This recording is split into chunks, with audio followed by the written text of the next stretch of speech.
Hello, everybody, and welcome to another episode of the Grief Let's Talk About It podcast. And happy Tuesday to you guys. Hopefully, you guys are somewhere warm if it's cold outside and enjoying about to sit back and enjoy this episode. I have an amazing guest for you guys. Now, before I do bring her up here, I would like to ask that if you guys are anywhere except for on YouTube, do me a favor. Head over to the YouTube channel, hit that subscribe button, hit that bell notification so you'll be notified every time that we drop a new episode. And if you know anyone who could benefit from the conversations that we have, please share this with them.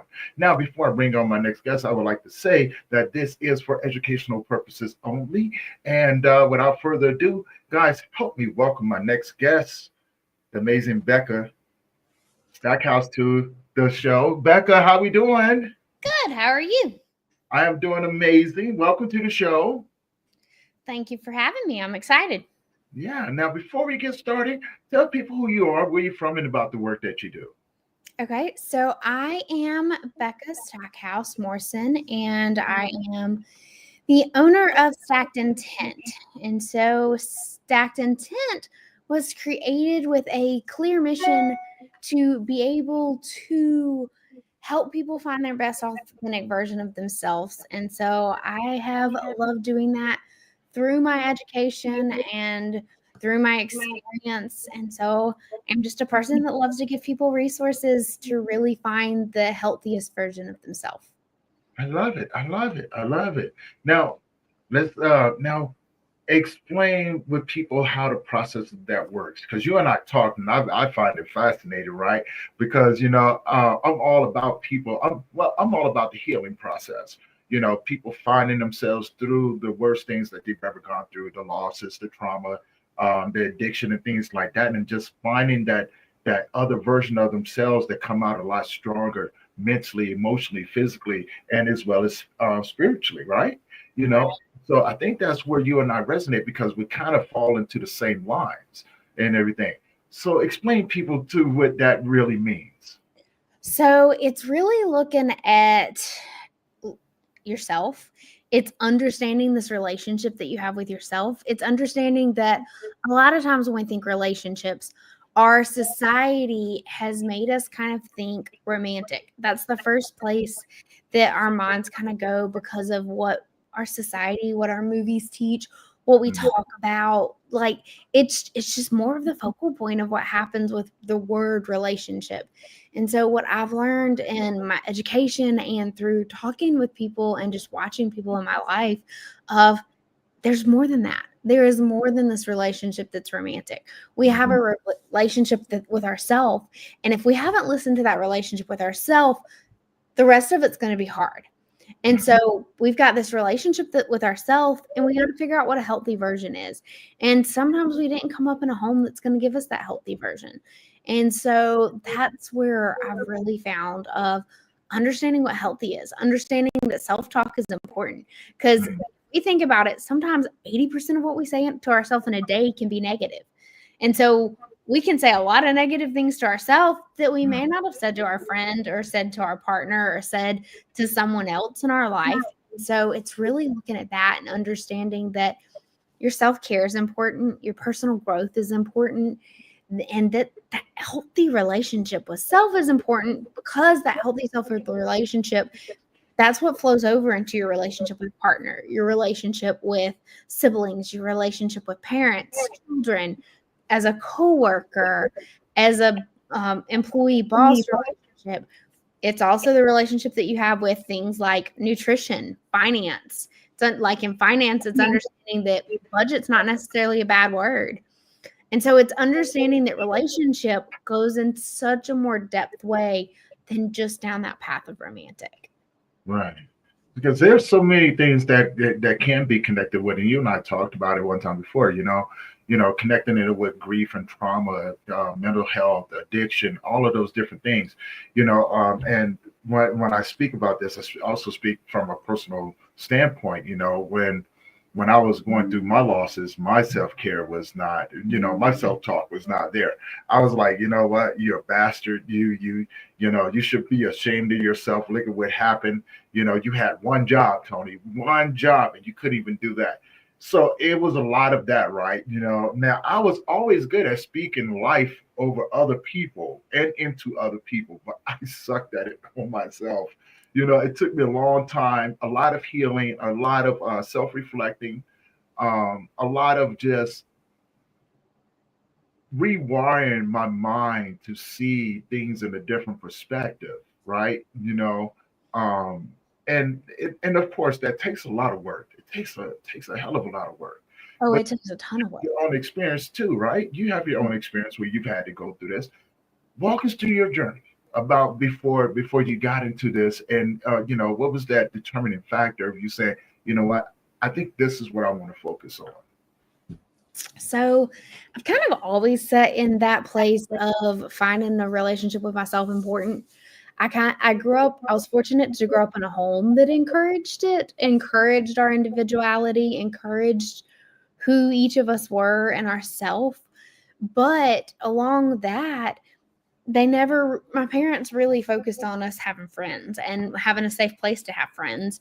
Mhm. And so we had that. And then as I dated, I didn't really start dating until I dated once the second part of my senior year of high school. But that relationship really had no effect on like my social life, my anything. It was just having a relationship. And then the second one, I dated him. It would have been like my senior year of college. And as I was trying to figure out and go into my master's program, he was like, well, that doesn't have much to do with me. And it was like, wait a second. We've talked about getting married. We've talked about what we're going to do next. But my college choice of either being maybe in the same city or staying 5 hours away doesn't have anything to do with you. Okay. I mean, I can make it not have anything to do with you then. Yeah. So in that journey, and then finding a love in the social sciences and in family studies, because that's what my bachelor's is, and then my master's is family studies. And then I have my certification for family life education. And so just finding this love in these classes of really dissecting shows that were in our mainstream, or really understanding behaviors. Applied behaviors is one of my favorite things to kind of watch, of like, okay, why do people behave this way? And so that journey really showed me that you have to be okay being uncomfortable, and you have to find what you love in yourself. And if you can't find those two things, then you're not going to necessarily be happy in a relationship or where you are in your life, because you're looking for this other person to feel something that you haven't even figured out how to take care of that in yourself. And so that journey, and then after I finished my master's, I worked at a day camp or a summer camp for a summer while I was looking for a job. And then I worked as a county extension agent. And the group of kids, I worked with all ages. So I worked from like our pre-K kids, so your 4 or 5-year-olds, all the way up to senior citizens. But one group that I worked with a lot was I worked with middle school kids in the public school system. Mm-hmm. And those kids were some of the most interesting to talk about, because a lot of them did not necessarily have homes that gave them healthy relationship ideas. And so they learned what unhealthy patterns were, or they learned it from TV, or they were learning it from each other. And so I just found this drive to really help those kids understand that healthy relationship is possible. Even if you didn't grow up in it, even if it's not something you've been exposed to, you can make the choices that help you get there. And so when I decided to launch my business, that's where a lot of this came from, of like, it's that piece that doesn't necessarily get talked about sometimes. It's that piece that just gets overlooked, of healthy relationship with yourself. It's not being selfish. It's understanding what you need so that you can translate that to the people in your life. Because if I can't tell my husband what I need, he can't help me. It's a guessing game. But when I can tell him, hey, this morning, hey, do you need help getting out the door? No? Okay, I'm going back to bed. So, and it was fine. And so it's learning how to be able to communicate what you need to be the healthiest version of yourself. And so that it kind of came from educating those kids and then seeing how, if you didn't learn it in that middle school age, how you still were repeating some of those patterns in like the couples that I was working with in some programs. And so it was really a lot of this came from, of like really wanting to give people the tools and the resources to be able to find their most authentic self of themselves. Yeah. Now, while you were talking, I had this question running through my head, because when we talk about healthy relationships, not only with people around you, but with yourself,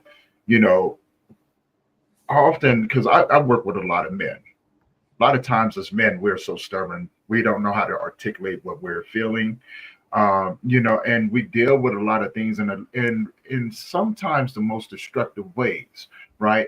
To a point to where these things do become kind of normalized. And it becomes something that is so familiar with us that we never even pay attention to what we're doing, right? And so, like I said before, I was the king of bad self-talk, right? If I failed at something, I was always like, "You dummy, you got to be the stupidest man around," right? Or if I made a bad choice and in a relationship and the relationship didn't work, I was always like, man, dude, you make some really bad decisions. Like, what in the world have you done now, right? And all these different things. So, like I said, it took me a long time, but it also took me through a process of healing, deep embedded understanding of my own self. But it also took me down a journey of letting go my proverbial safety nets, things that I thought that was going to be beneficial as I moved along, which I found out that they were beneficial in my time of survival. But when I switched things around and decided I actually wanted to live a different subset of the life that I was living, I realized that, it was going to require a different mindset, a different train of thought, but also a different version of myself to fit into that lifestyle that I was working towards. Now, I want to get your thoughts on that as well, because there's a lot to unpack. There is. And one of the things is that you said of you had to switch your mindset. That's sometimes what it is if you've not had a healthy self relationship, you have to allow yourself the journey of having one, because you're having to shift some things. You may be totally going from one side of a mindset to another. You may need to because your mindset, it's typically a set of beliefs that has shaped what your world and yourself is. And so when you think about it that way, if you were going down one pathway and that's what your mindset was, but you've made a decision for it to be differently, you're not going to get it perfect every day, but you're able to make the choice and the decision to make those shifts. And that's what's really important. And know that it comes with things like you're changing what a fear might be or a thought might be. You may also be changing, and that change may come with some anxiety or a guilt or sadness because you're going to an unknown field and you're leaving something behind that was it. And there are things that we learn in our growing up or in a relationship or in a work environment that might help us survive at that moment. But it maybe we just have to recognize and make a shift there of like, this really helped us growing up, but this doesn't help me in a healthy communication in my relationship. Like if I grew up in a house where there was lots of explosive anger, there might be a way I handled that helped me survive then that doesn't translate into my healthy marriage or my healthy relationship with my children. And so sometimes it's just making that behavior. It's being aware of it. That's one of the biggest is it's awareness. It's gaining some awareness to be able to make some of those shifts. And I totally agree. I'm glad that you said that because most people are not aware, right? Because again, like I said before, it becomes such a normal thing, and the relationships that we become so accustomed to the day-to-day struggles, or the day-to-day complications, the day-to-day not being able to communicate, but in the way that you're used to. And sometimes that involves a lot of screaming. That involves a lot of mental health abuse or physical abuse, uh, Mhm. for that matter. But I also, as I talk about this, I also begin to dissect it and go, you know, I'm diving deeper into the underlying issues, right? You know what I'm saying? The trauma, the addictions and things like that that actually contribute to that, right? And then it takes me to a place of, what sort of world are they living in? Are they living in a world that's clouded? That they're trying to change the reality to be able to fit in? And are those relationships related to the world that they've created for themselves? Which actually contributes to that mindset, because there's different variations of a mindset. Um, and I often say this to people, just we may see something that may not fit what we're looking at, right? Or fit the narrative of what we may call healthy. Um, but it may seem healthy to those individuals. Is there a thin line when we're talking about that?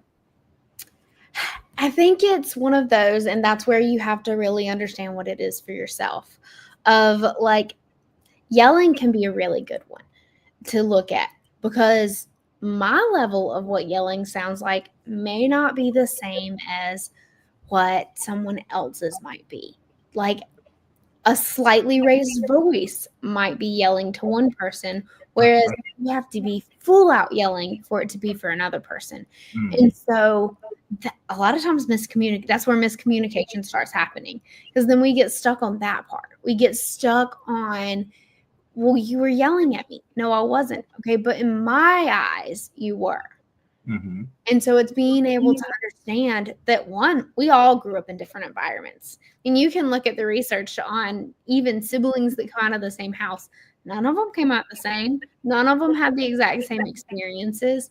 And so it's being able to understand yourself and then being able to vocalize it to those people.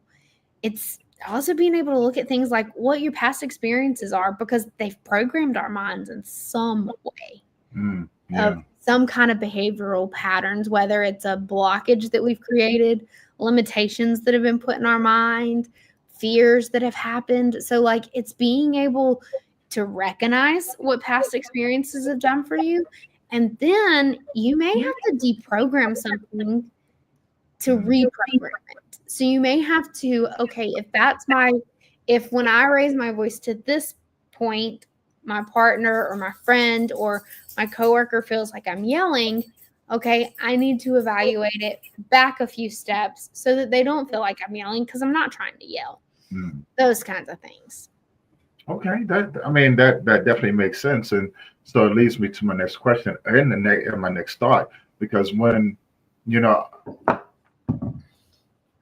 the self-destructive nature of people in general, right, can take you down many different avenues when it comes down to it, right?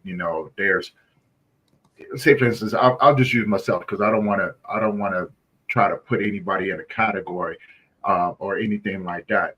That's the last thing I want to do. But for myself, before I learned that I didn't like arguing, right? I really despise arguing.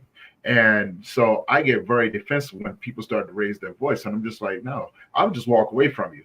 Like it may be considered a trauma response, because I'm like, no, I'm not going to do that.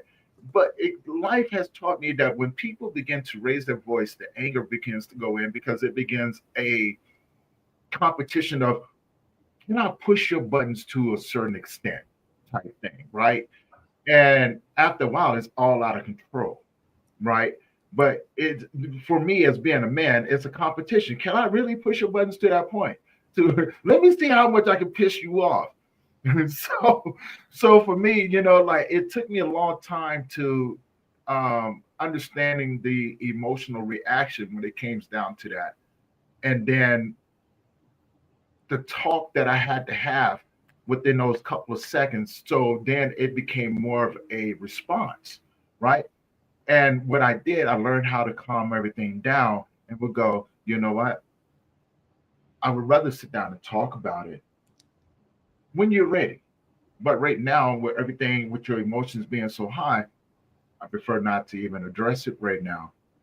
Take a deep breath. We'll come back and we'll talk about it at some later time. And we may even find that it wasn't even worth it to begin with, right? Like maybe it was just one of those things. Maybe you was having a very rough day and didn't know how to articulate that day in a responsive manner, right? But how many how many times have you seen people react to something um, and then are riddled with guilt afterward? Oh, I think that happens a lot. I think it happens all the time because we're not always actively listening. And so you listen to one snippet of what somebody says, and then you put in your own view, or you put in what you think you heard, and it's not completely right.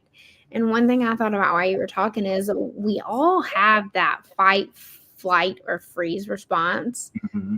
We all have it in us. And you're either somebody that fights, you're right there and you're going to do it, you freeze and you want to walk away, or you just you totally don't know what to do. And so I think in those, and when we're talking about it to people, it's understanding what your trigger is. I mean, Mm-hmm.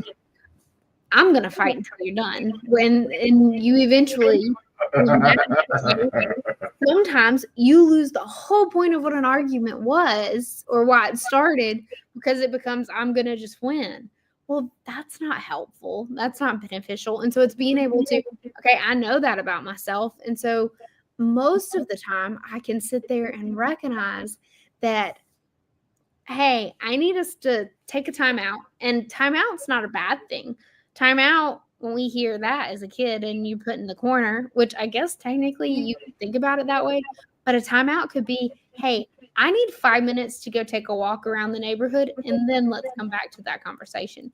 And it's kind of that same thing you said of just when you're ready to come back and we'll talk about it.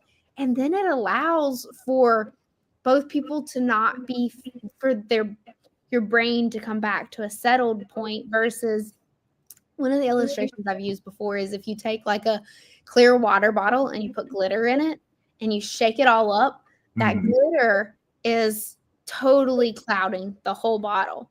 But if you set it down and let it settle back down, the glitter's all going to settle back to the bottom. Well, that's very much how our brains are. If we're angry, we're not thinking with the right part of our brain at all. And Right. so it's allowing yourself some time, but you have to know yourself. You have to know what you need to be able to pause. And so that's really where this self relationship comes from, of understanding, okay, I know if I get pushed to a certain level, this is just going to go down a road that neither one of us need to go down. And so it's being able to go, it's never pointing a finger to, it's using the I need this. Even if they're the ones that need the timeout way more. Hey, I really need us to take a pause right now. It's making sure that you're not pointing a finger at somebody as well. Mm-hmm. You know, I developed this technique recently, um, and I have this phrase that I use, but I use it on other people, but I also use it on myself. And normally, what I would say, if I know that if my emotions are beginning to raise just a little bit, and I'm aware of it, and I catch it in time, I would normally stop everything and go, you know what? I'm over myself already. I think I'm going to go. I think I'm going to go over here because if not, then this. I, I'm just not going to get along with myself right now. So I take everything off of that individual, and most of the time it has like a laughter reaction to it because no one really expects that to come out of my mouth. Like, what just happened here? I'm like, yeah, I think I'm gonna go sit myself down somewhere because I'm over myself already. I don't even want to talk to myself, right? And so I'll go sit down somewhere and I'll take a little bit of time. I meditate. I get my mind right, and a lot of times I'll just sit there and laugh at myself, like, yep, that was funny. So I'm kind of over, I get over things real quick, right? Like I don't drag things out. And sometimes I do that to people too, right? Like when they be doing stuff, I'm like, you know what? I'm over your stuff already. Just over it. Mhm. Don't even want to don't even want to deal with you right now. Now I do use it in a joking manner because I find it funny. I really do. You should see some of the times people's expressions. They're like, wow. But most people are used to me. They're like, oh, you must be over my stuff already. You know what? I absolutely am right now. I really am. But that's just the way I've done it. But now, as you were talking, and I dive deeper into not only the psychological, but the behavioral um, habits of people. And as someone who is actively in the grief and trauma field, we work on we work on a lot of people's brain rewiring as well. Because what I find, and I'm glad that you're here because I want to get your thoughts on this. You know, when a person has been rewired, their mind has been rewired in a way to where um, that trauma response becomes more dominant than the self-talk. What are some steps to get people to go back in and begin to wire their brain back to to a healthier place? One, you got to recognize. You really have to recognize some of it. And two, you might need some help. Like you really might need to find some professional help, some books, some podcasts, something. I mean, you can rewire your brain for things like your mindfulness of focusing on something that's in the present without taking judgment to it. You may be rewiring yourself for something like exercise. You've always thought that exercise has to be this long 2 hour drawn out thing, whereas a 15-minute walk in the day might be good. Mm-hmm. Diets is one place that we have to rewire our minds sometimes because we live in such a culture that has fad, quick diets instead of just living a healthy lifestyle of like eating healthy 80% of the time. Like if you do that, you're going to live a more balanced life. So rewiring your mind, you just got to look at it as it's really going to take, it'll help you. It'll help improve some areas, but it's definitely one of those things that takes some work. It's definitely one of those things you can't just jump in and it's going to happen. You've got to give yourself the time to process and the grace for it to happen. I love that. I love that. Which I'm glad that you mentioned diet and everything because most of the things that that contribute to your mentality is the food that you put into your body, the things that you drink, right? And this is coming from a place of being a personal trainer. I am, I'm a big stickler on eating the right foods, having the right vitamins and things like that. Things that, like I don't overdo it or anything like that. I have a very simple vitamin regimen, and I love to read, right? So I'm constantly reading things because I'm constantly exploring other things about myself that, I surprise myself sometimes like, maybe I need to do this, right? Just to keep myself in check. But that's again, these are our daily routine. These are daily habits that I put into place because the foods that when I was going out eating fast foods, I realized that it did not contribute to the way I thought about life in general, like because of all the chemicals that was already inside of it. The things that I was drinking, like I had to stop drinking alcohol, and it was like, you know what, this is not for me. But these are choices that I've made after I've already gone to a point of where I didn't think I was going to be able to come back, right? And it took having a strong purpose, a strong why to say, you know what, I don't want to do this anymore. But I also wanted to see another version of myself, just to see what that version of me looked like, right? And I got excited. I used to get excited for that. I still get excited for it now. Um, so let's talk about the healthy eating aspects of it. How important it is to have your fruits and your vegetables, clean meats, and those things like that. How important is that to have a good functioning mind?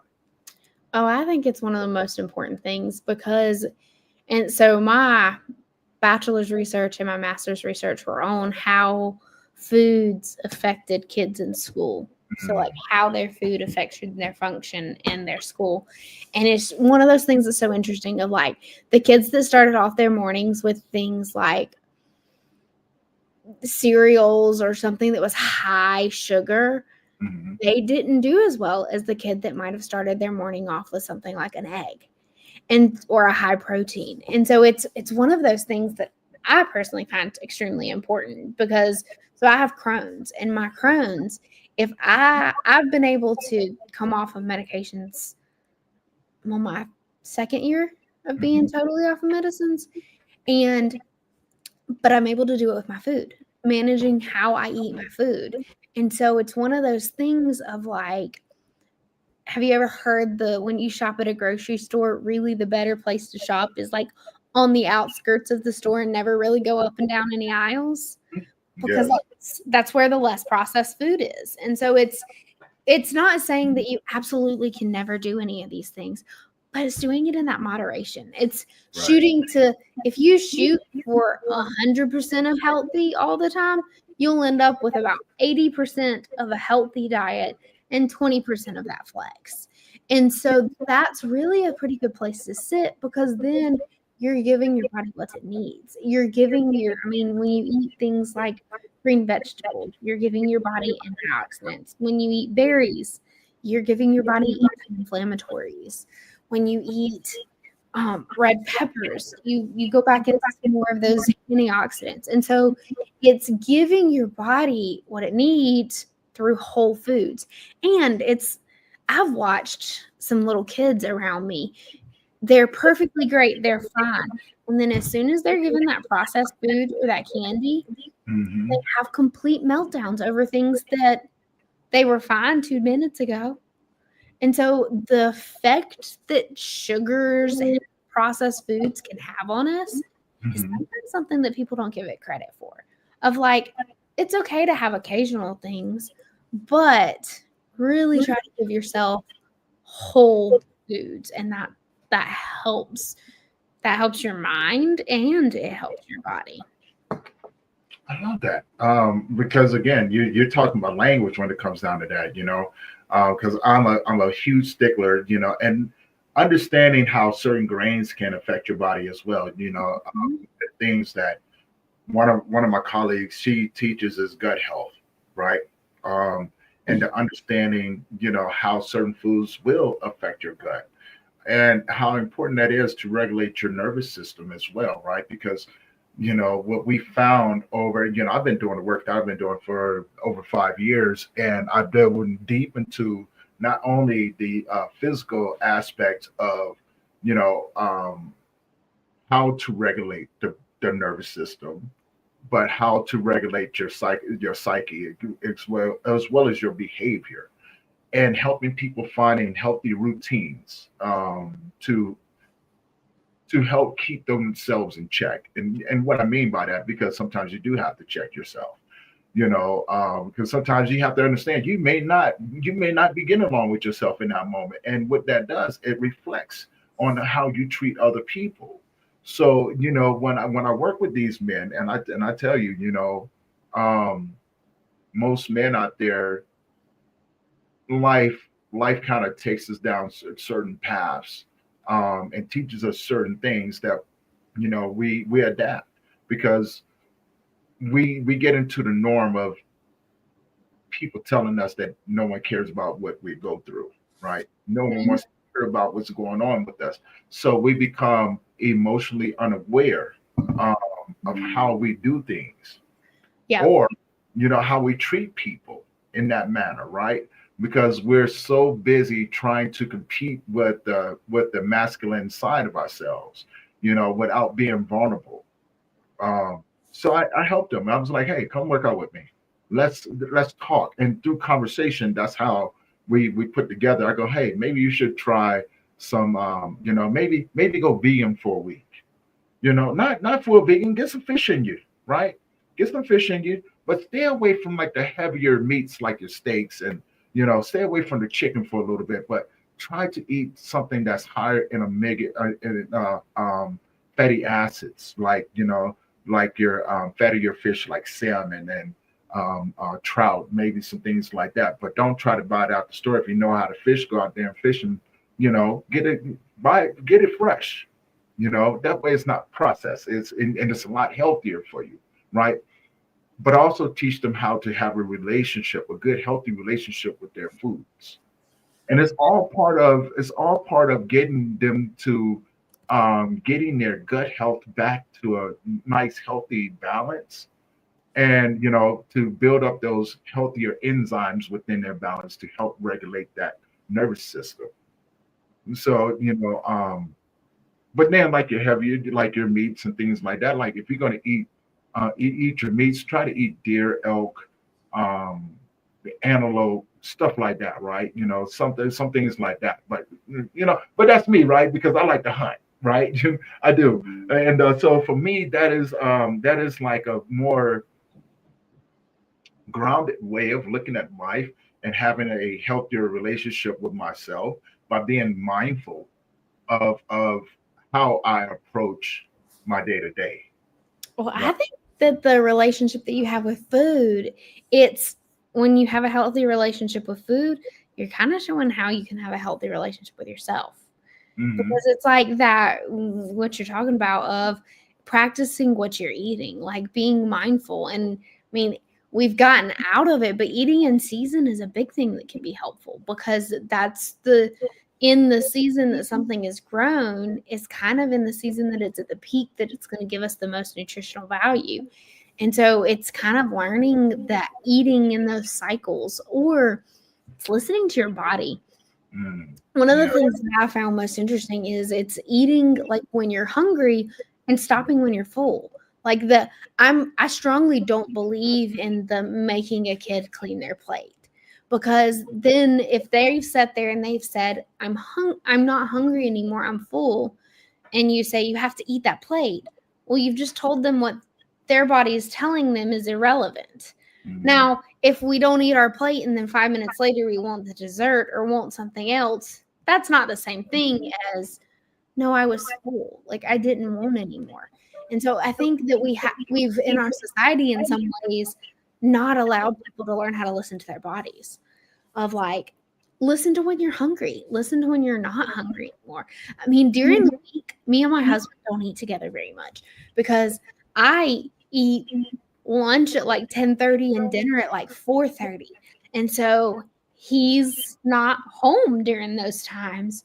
And Right. so we had to come to this place of like, because otherwise we were eating dinner at like 9:30 at night together after we did our jujitsu. And I was like, I can't eat that late. Like I'm ready to go to bed, not eat dinner. And so we had to learn what each of us needed. And so that's the other thing. If you live in a family, you may not all need the same thing at the same time. Like Right. y'all might need to eat at different times, and that can be okay on a regular basis if that's what it needs. So it's learning to listen to what you need, and it's learning what some of the resources are around you. Some of the things that you named of eating meat wise are not necessarily things that are as available in the South. So it may be your location of what you're also able to eat too. Mm. Okay. Okay.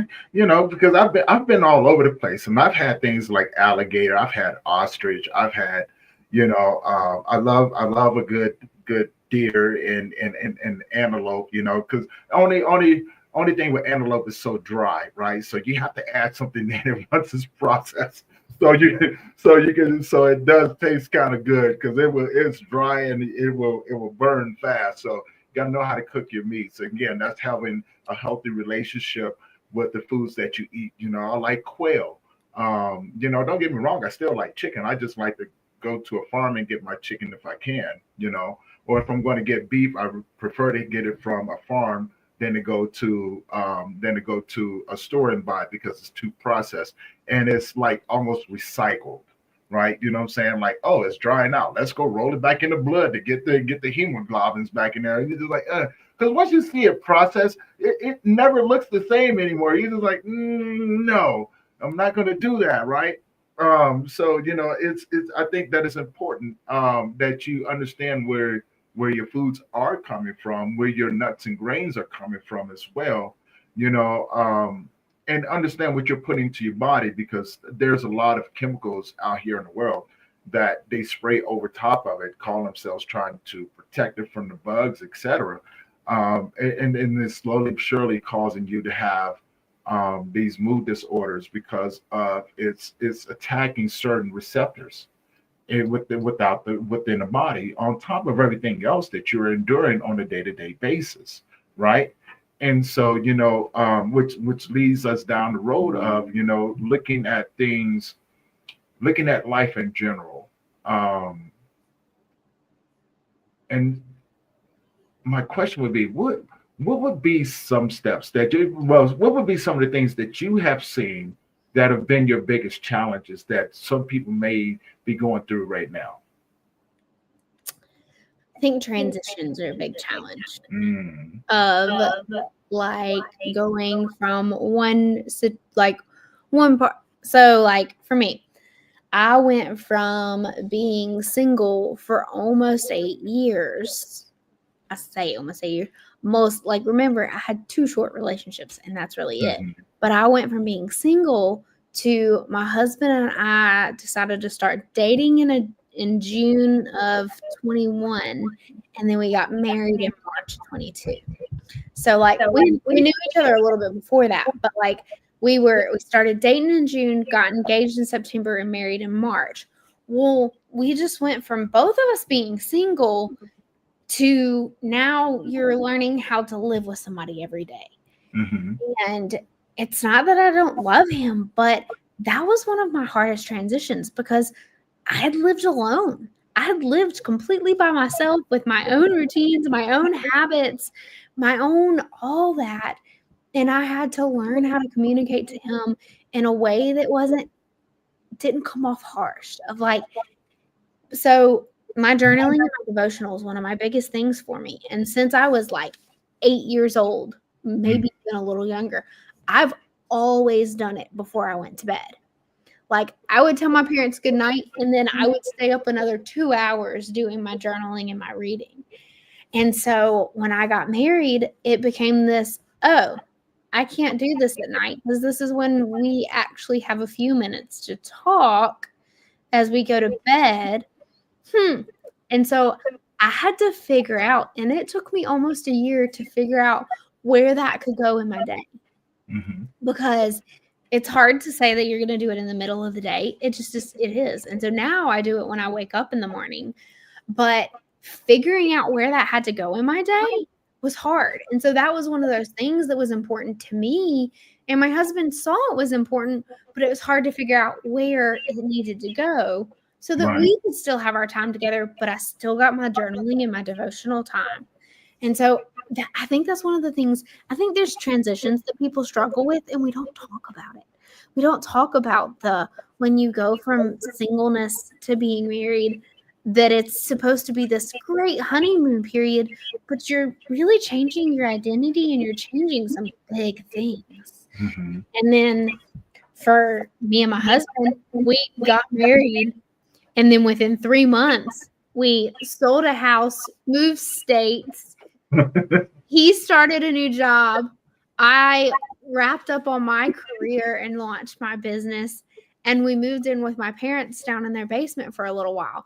And so not only did we get married and have that huge life change, but we had 6 other life changes at the same time. Mm. And both of us are in jiu-jitsu. We also lost our jiu-jitsu gym at the same time. And so it was this thing of like all these changes. Okay. And then how do you come back to what you love about yourself? And so what I found helped me the most in that was figuring out what my day needed. And journaling was one of those big things. And so putting journaling in, okay, I also need exercise. Movement and exercise is really important for me in my day. Okay, so I figured out where my journaling could fit in my day. Then I figured out where my workout would fit in. And then food, we tried to eat together those first few months. And it worked sometimes, it didn't work other times. And so we just had to figure out okay, during the week, it's just really hard for us to eat together. So we might eat the same thing. We might eat very different things. We may sit down, but I might have eaten dinner at 4:30 and then you get home at 5:30. So it just figure those things. And so I think that's it. When you're in transitions, because transitions happen, we have lots of transitions. Right. Figuring out what you need in those transitions. And there's going to be things that get thrown in there because kind of as I figured out those transitions and figured out what I needed, we then miscarried. And so that then threw this whole new line of communication in of, okay, now how do we process, oh, we thought we were about to have a family. Now we've miscarried. And now how do we talk about that?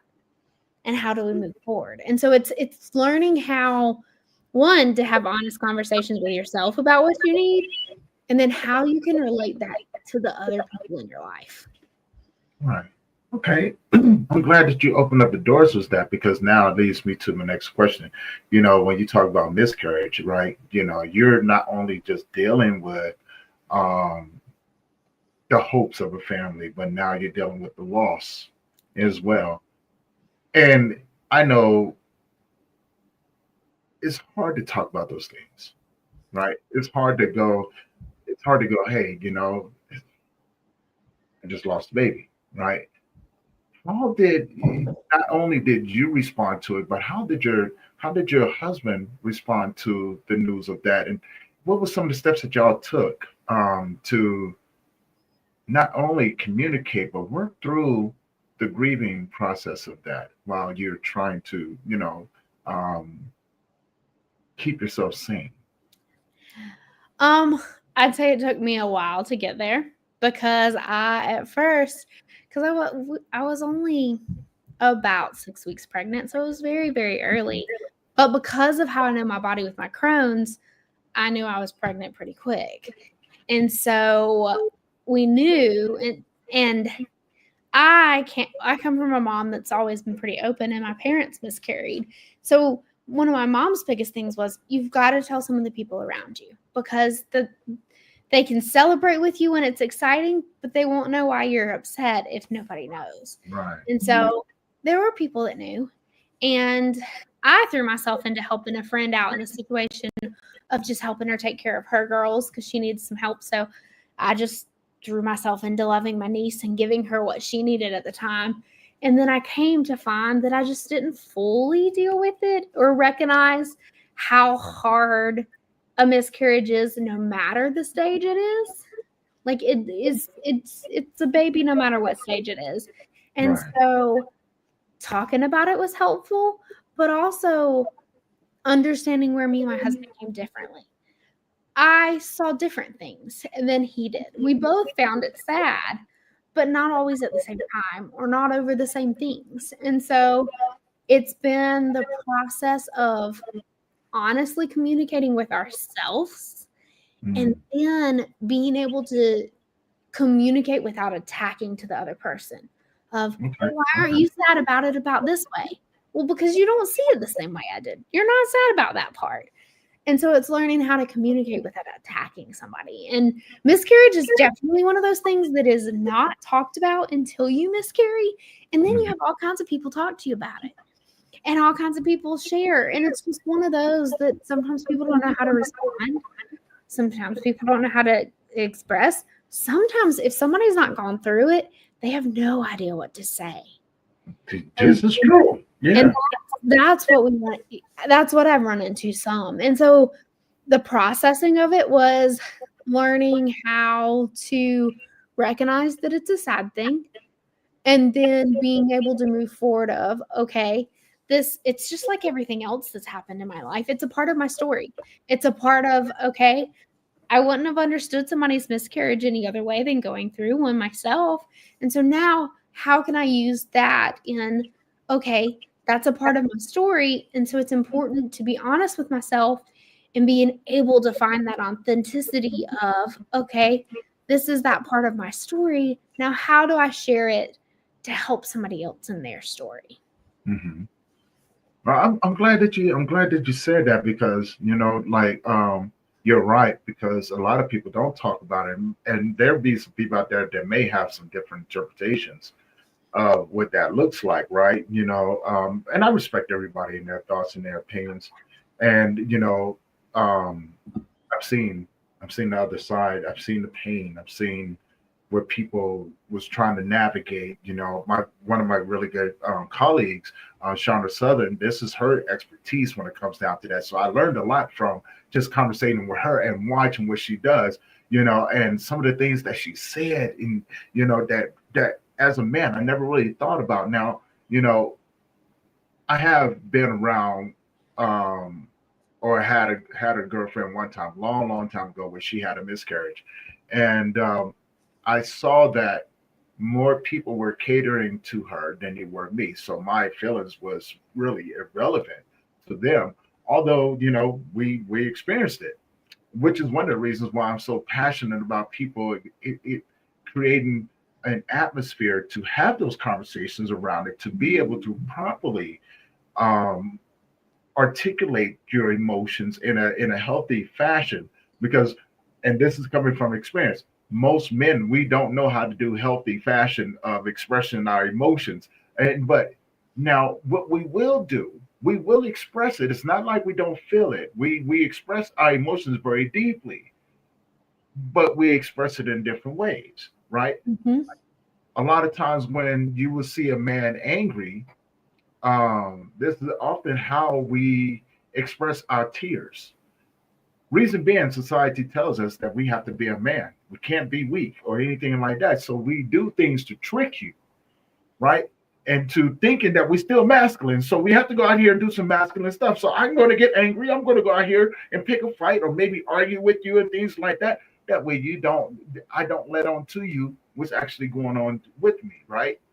Um, but it took me a long time to figure that part out too, right? But also, I've also been in the room with both the male and their spouse, and heard both sides, right? And had to come up with different ways of saying, when the last time have you guys sat down and actually had a, a really, really opening atmosphere to be able to have the conversations? And more than likely, they're just like, we never tried to, because he was always doing this. And then I noticed there was a blame going on. And I was like, no, how about we don't blame? How about we listen, right? Not listen to speak, but listen to actually hear what's actually going on, because you may be missing something. Oh yeah, it's that active listening and learning that you're not going to experience things in the same way, because that goes back to our childhood. What you've Mhm. experienced in your childhood is going to give you a glasses that you look through and an experience with this. And I think that's when we went through our miscarriage, that it really there were some hard conversations we had to learn to have, just because it's like, okay, well, we had this. We weren't really expecting the baby, but it happened, and then we miscarried, and so you had to get through what that looked like for both of us. And for me, it was the time that I learned that I really missed my grandmother, because my grandmother passed away the same week Mhm. that we got married, and it was like, she's been here for through everything hard, and I don't even get to talk to her about this.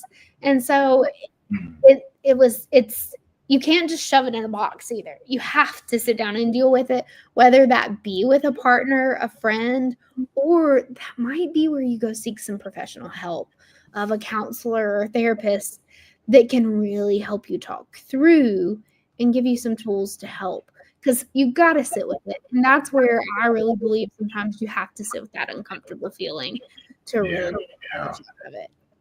Well, and you mentioned your grandmother. There, it sounds like she was a very important part of your life in helping to navigate those things that you were struggling with. Like someone that you was confide that you could confide in, right? And be Mhm. like, hey, grandma, this is what's going on, and having that part of your life not there anymore can be a serious challenge. Oh, Um, yeah. and not sure how people are going to perceive it. But it's I'm right there with you. I'm a firm believer in finding your tribe. Surround yourself with people that have gone through similar things, and and kind of help let them guide you through. some of the steps that they've taken, right? And kind of use those things. You may not need everything all at one time, but being around, being able to have those comfortable conversations and things like that is key, is huge in that field, right? Because and you realize you begin to separate people from those who have experienced it and those who have not experienced it. And you realize that they all have a place, right? The ones who may not have experienced it, maybe their place is not with you in that moment, right? Maybe not in that part of your journey. And it's okay to circle back around to them if that's what you feel comfortable. I've seen where people have been like, I'm on this lifelong grief journey, man, and it's not healthy for me to be around you, right? Because they may have habits or things like that they still do that may not be suitable for your transition, right? Your transformation as you begin to grow and evolve in your thinking, and but also in your um, mental fortitude, as you begin to step out into this new version of the world that you now live in, right? So, my question would be, like, what does that world look like for most people? As you've helped them and things like that, because I know you've seen a lot of people transform and transition and things like that, and been able to like, okay, I see that, right? You see the little tweaks and stuff that they actually have to put into place, right? So, what are your thoughts on that? The biggest is sometimes you have to let people move in your life. They might have been at your closer circle, Mhm. but in order for you to be able to make the transition you're working on, they have to go to an outer spectrum.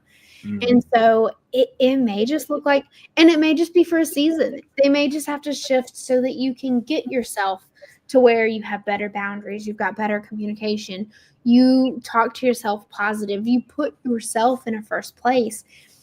And that not being the negative thing of you're still taking care of yourself, but it's what the things that help you love waking up every day. And so Right. it may be that you have to shift a few people in your life to different places. And it may just mean that they don't have the same access that they once did, that your conversation doesn't share everything happening in life, but it's just this path. It's also okay to have different friends for different reasons. You may have the friend that you go out to dinner with and y'all just have a great time going and enjoying dinner or a movie or a concert, and then you have the friend that you call in the middle of the night. And it's okay if they're not the same people. And I Right. think when we can recognize that, then we can form a better relationship with ourselves and with others because we don't expect something out of them that they might not be able to give.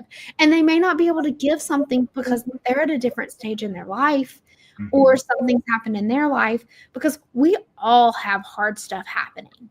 It doesn't mean that your hard is harder than mine because that goes back to our life experience of your hard, what looks hard to me may not look hard to you because of what you've been through, but Right. it might be the hardest thing that I've faced so far. And so when you can kind of put it on that lens, you're able to pull back and build your relationship with yourself and then kind of help navigate where people need to be in your life. Mm. I love that. I love that because it really just it opens up the doors for different options, different possibilities. Mhm. Another thing that I find that I also when I coach people and things like that, having the right support, and I'm right there with you. Sometimes you may need a little extra help, right? Before you're able to go into a group setting, right? You may need that therapist. You may need that psychiatrist, right? You may need that person who maybe just have a little bit more experience at dealing with certain things, right? That may come up, and I say that because what I've seen is that most of the time when we begin to um, unpack a lot of these things, it's like an onion, right? You have to peel these things back. As Greg said, I'm like an onion. You gotta be, full of layers and stuff like that. And that's how I reference to people. Like you're like an onion. You have to peel those things back. And as you peel them back, you have to start to address those things that come up. And maybe you'll be with me as you begin to unpack it, but then you may find that, you may need something different, right? You may need a different person to help you deal with those things. And I'm like, hey, yeah, go let me help you find those right people.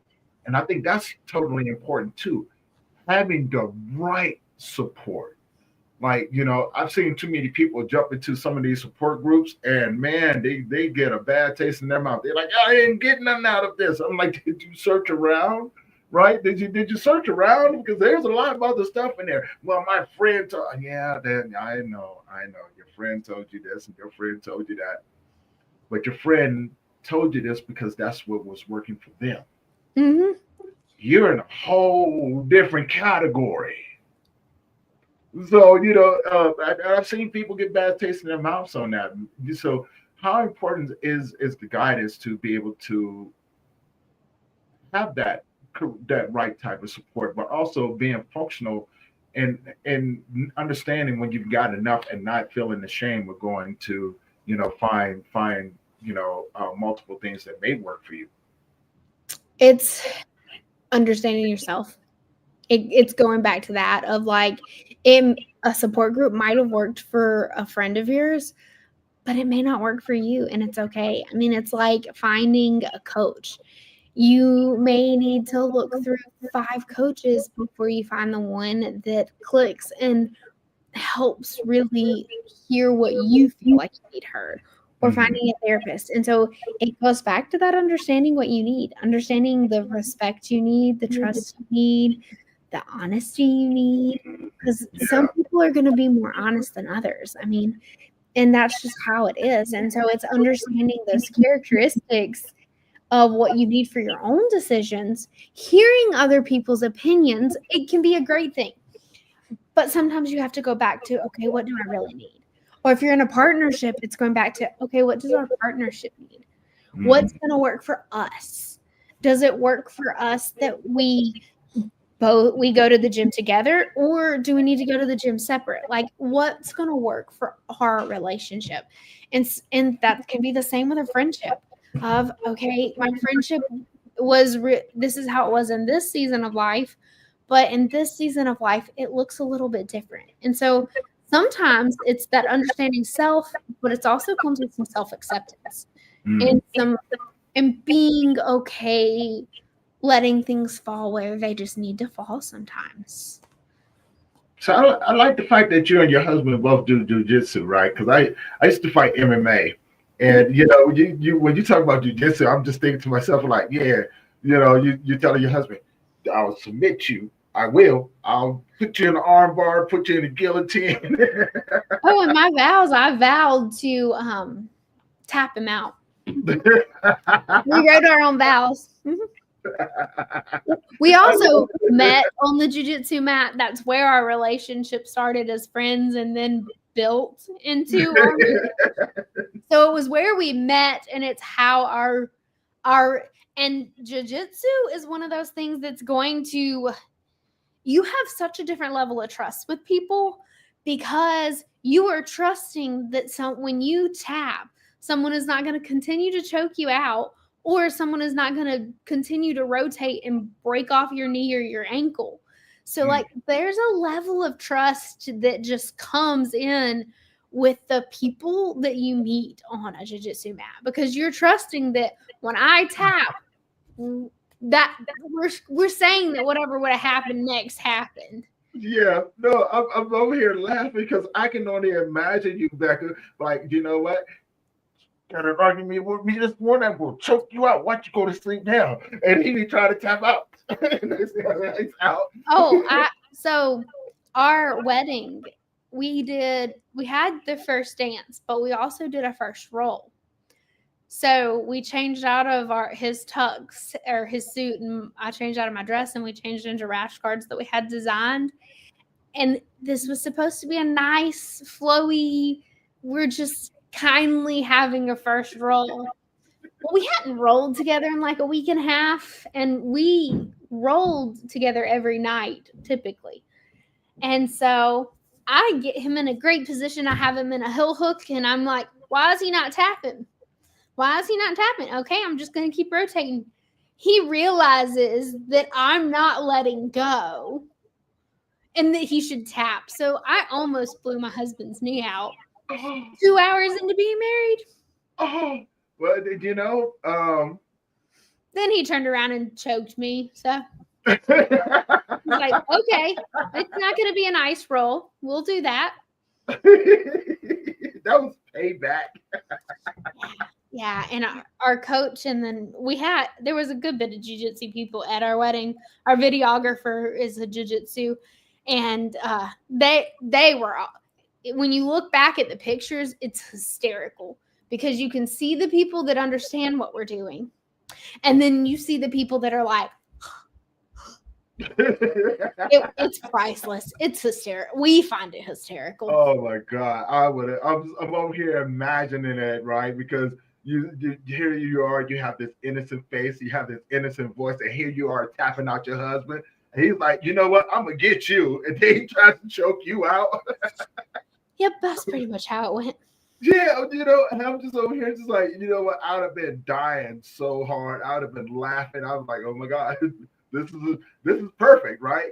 Because I'm just imagining the expressions on people's faces and things like that, and with your expression on your face and his. Well, and it's one of those things that's a place you have to have honest communication with yourself. Right. Of like, if you're honestly caught in a situation or caught, you have to be honest about it. Because if you're not, I was at it's called the PGF, it's the Professional Grappling Association Federation, and there were guys that would be caught and their heels were caught and they would not tap. And so the other guy would rotate and blow a knee or blow out an ankle. And it's like, and they'd tap after it happened. And it's like, you literally could have tapped 2 seconds ago and saved your joints. Yeah, and so you've got to be honest with yourself of when you're caught and when you're not. And for me, it translates into life that same way of, okay, I'm in too much here. I need help from, and if you've built your tribe right, you know what person you need help from and can call. I mean, typically I can always call my sisters and they're going to tell me straight up one way or the other whether I need to keep going hooray this way or you're totally wrong this way. I find that hilarious, right? And this is coming from a person who has done MMA, and just briefly, I had a match one time, and the guy I was fighting or standing up against, he wanted to try to keep me standing up, and I told him my stand up game you don't want no parts of. But if you get me down on the ground, you don't want no parts of that neither. I'm a submission artist. That I'm good at this. And so what ended up happening is, we're going toe to toe. We're probably about maybe a minute into the first round, and he grabs my arm, and when he does, he didn't realize how strong it was, so I pulled him back, and I fell back with him, and I caught him in a guillotine. Now instead of tapping, he just went straight to sleep. So I've seen these things before, like, dude, you're supposed to tap so this does not happen. And when they finally got him up, he just kind of looked at me. It was like, I wasn't going to tap. I said, dude, do you know how dangerous that was? Like, don't let your pride get in the way of, your safety, because, it didn't have to go that way. He was like, I just might go tap, So I have seen it in that aspect where people, their pride and their ego get in the way and they don't want to do that. And look at us talking about MMA and jiu-jitsu and stuff like that. But it translates into life. If you don't let something go because you're so dead set it's going to be a certain way, sometimes that's where you got to look at it and be honest with yourself. Right. Exactly. It translates for me, and I love that you said that, because it's in relationship to what I'm about to say now. Most people are too busy playing checkers around people that play chess, right? You have to understand what's on your board. You have to understand the players that are around you, and be situationally aware of what's actually going on. But also, I've also built my life upon being very strategic in how I move as well, right? Careful because I have to be careful. Well, I was always being careful because I learned how to survive before I learned how to live. And so everything that I did was always calculated. I had to always stay 20 to 25 steps ahead of people. But again, survival. That's how I learned how to maneuver, and keep myself safe a lot of times. But yeah, that's just the basis of life when you actually break it down and begin to unpack all of these different things. And now, as we begin to wrap this up, because I know you probably got a busy day, and I love speaking with you. I really do, because it's a lot of fun speaking with you. So now, before I let you go, how can people find you? So you can find me on the most social media platforms. I'm Stacked Intent everywhere, which is what's under my name. Oh, it's on that side. Under my name. Right over here. And then my website is stackedintent.com, and there you can sign up for my email list. I send out a weekly email that has tips, it has lifestyle, it has self-care and organization tips, and it either has to do with finances, nutrition, another topic, or relationships. And so it kind of gives you those 4 areas that I really think are really important in having a healthy self relationship. So you can do that and sign up. It's on my homepage and my website. And so I'd love to have people a part of that. And there's lots of resources, and there's a free course on building a healthy relationship with yourself there that you can kind of go through, and it has a really cool guide that goes along with it of really looking at how not to let yourself vanish in relationships. So if people need a place to get started, that's a really good resource to get started with. And for everybody who's tuning in here, her information is down below in the YouTube channel in the description. So go there and check her out. All of her social media links are there as well. Excuse me, I'm over here hiccuping and everything else. I'm growing. I'm a growing kid. This is what happens. But also now, my final question would be: I love this question ever since I was asked this. It's been part of the routine now that I ask other people. If you had a superpower, what would it be? This is the question my mom asked at the end of her podcast. I think there are many superpowers you could have, but I always loved I Dream of Genie, where she could just go ding and be in different places. And I think that'd just be fun because I don't mind driving places or flying places and traveling, but I just think it would be a lot more fun just to be able to go bing. Oh, now I'm here. Yay. Oh, bing. Now I'm here. So yeah, it would be the I Dream of Genie of just being able to bing myself different places. I love that. And especially the way that you did it, like ding. I was like, oh my god, it's just like I Dream of Genie. I love it. I love it. Well, Becca, I want to say thank you for coming on and having this conversation with us today. And I just enjoy your presence. And if ever you would like to come back on, please let me know. And we talk about whatever you want to. For everyone else who have been tuning in, I see you guys up there and everything. Instagram, Facebook, LinkedIn, YouTube, and all the other platforms out there. Thank you guys for tuning in. If you have not already, head on over to that YouTube channel, hit that subscribe button, hit that bell notification so you'll be notified every time that we drop a new episode. And you guys already know I am Tony Lynch. I'm the host of this wonderful podcast. And we're your number one podcast for having conversations around death, dying, and grief, normalizing them, making it more comfortable to get the answers and the support and resources that you need.